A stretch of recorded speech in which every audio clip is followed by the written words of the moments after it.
तो एपिसोड 25 के शुरुआत में युआन बोलता है, मैं इस कैफे में इसलिए काम करने के लिए आया क्योंकि मैं सीनियर जिनुई को करीब से जानना चाहता था। तभी हमें दिखाया जाता है युआन चेंजिंग रूम के अंदर बैठा हुआ है और बाहर से जिनुई बोलती है, मुझे माफ करना लेकिन मैं अगले शिफ्ट के लिए काफी ज्यादा जल्दी में हूँ, क्या तुम प्लीज जल्दी बाहर आ सकते हो। युआन बोलता है, लेकिन मैंने एक्सपेक्ट नहीं किया था कि मैं सीनियर जिनुई से इस हालत में मिलूंगा। जिनुई अपने पॉकेट वॉच को निकालती है और टाइम देखते हुए बोलती है, मैं काफी ज्यादा लेट हो चुकी हूँ। तभी उसे काउंटर पे एक एप्रिन दिखती है और वो बोलती है, मुझे लगता है मुझे इसे पहन के आज का काम स्टार्ट कर देना चाहिए। फिर जिनुई उस एप्रिन को पहन के काउंटर को साफ करने लगती है। फिर हमें युआन के कपड़े को दिखाया जाता है जहाँ ओलिविया उसे मैसेज करती है, यंग मास्टर मुझे यहाँ पर थोड़ी सी देर लगेगी इसलिए आप पहले घर चले जाना। इस कैफे शॉप का ओनर हम दोनों को हमारे बोनस देने वाले है, इसीलिए जब मैं घर जाऊंगी तो मैं आपके लिए केक लेके जाऊंगी। फिर हमें उस चेंजिंग रूम को दिखाया जाता है जहाँ युआन बैठ के रोते हुए बोलता है, ओलिविया अभी तक वापस क्यों नहीं आई, मुझे अपने घर जाना है। फिर वो एक लंबी सी सांस लेता है और बोलता है, मैं यहाँ ऐसे बैठे नहीं रह सकता, मुझे जल्दी से कुछ ना कुछ करना होगा।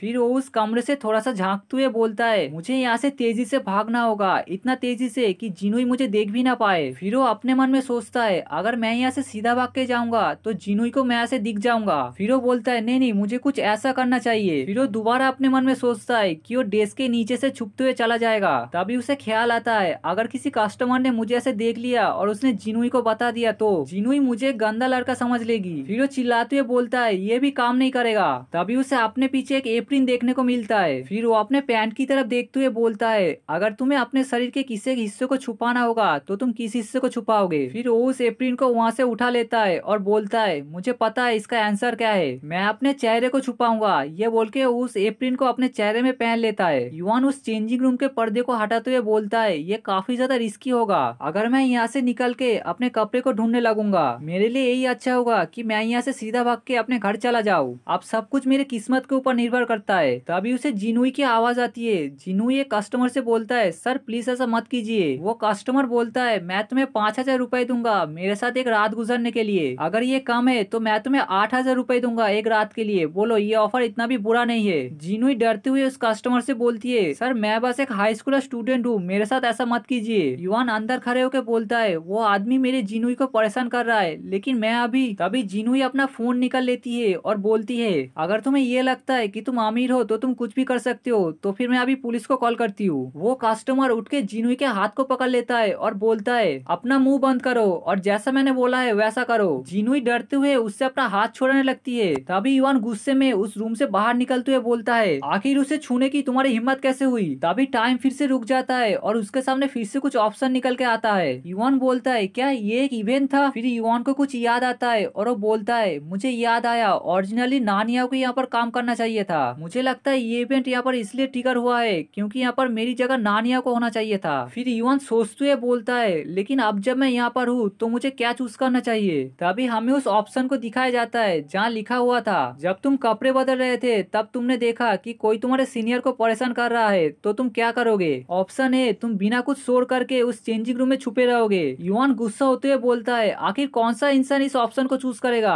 ऑप्शन बी, अपने कपड़े बदल लो और फिर जाके उसकी मदद करो। युआन रोते हुए बोलता है, लेकिन मेरे पास तो कोई कपड़ा ही नहीं है। ऑप्शन सी, चुपचाप पुलिस को कॉल करो। युआन के मुंह से उसकी आत्मा निकलते हुए बोलती है, लेकिन मैंने अपना फोन अपने पैंट के पॉकेट में रखा था और मेरा पैंट कहीं खो गया है। फिर युआन अपने सर पे हाथ रखते हुए बोलता है, आखिर मुझे क्या चूज करना चाहिए। फिर युआन बोलता है, रुको एक मिनट, अगर वक्त रुक गया है तो मैं बाहर जाके अपने कपड़े पहन के आ सकता हूँ और फिर उसकी मदद कर सकती हूँ। फिर वो पर्दा हटाते हुए बोलता है, कभी कभी मैं खुद को ही सरप्राइज कर देता हूँ। लेकिन वो ये देख के चौंक जाता है क्योंकि वक्त रुकने की वजह से पर्दा भी जाम हो गया होता है। युआन अपना पूरा जोर लगाते हुए बोलता है, ये बस एक कपड़े का टुकड़ा है लेकिन ये डायमंड से भी ज्यादा हार्ड लग रहा है, क्या वक्त रुकने की वजह से मैं किसी भी चीज को मूव नहीं कर सकता। फिर वो अंदर से जिनुई को देखते हुए बोलता है, वो अपने घर के खर्चे चलाने के लिए काफी ज्यादा मेहनत करती है, वो एक मैच्योर लेडी की तरह खुद के ऊपर डिपेंडेंट है। लेकिन अगर मैं खुद की बात करूँ तभी उसे जुई की वही बातें याद आता है जहाँ जुई ने उससे कहा था, क्या तुम्हारा स्टेटस सच में इतना इम्पोर्टेंट है। फिर युआन उन ऑप्शन को देखता है और एक ऑप्शन को चूज कर लेता है। वक्त फिर से चलने लगता है और वो कस्टमर जिनुई के हाथ को पकड़ के बोलता है, तो क्या हम लोग मेरे घर चले।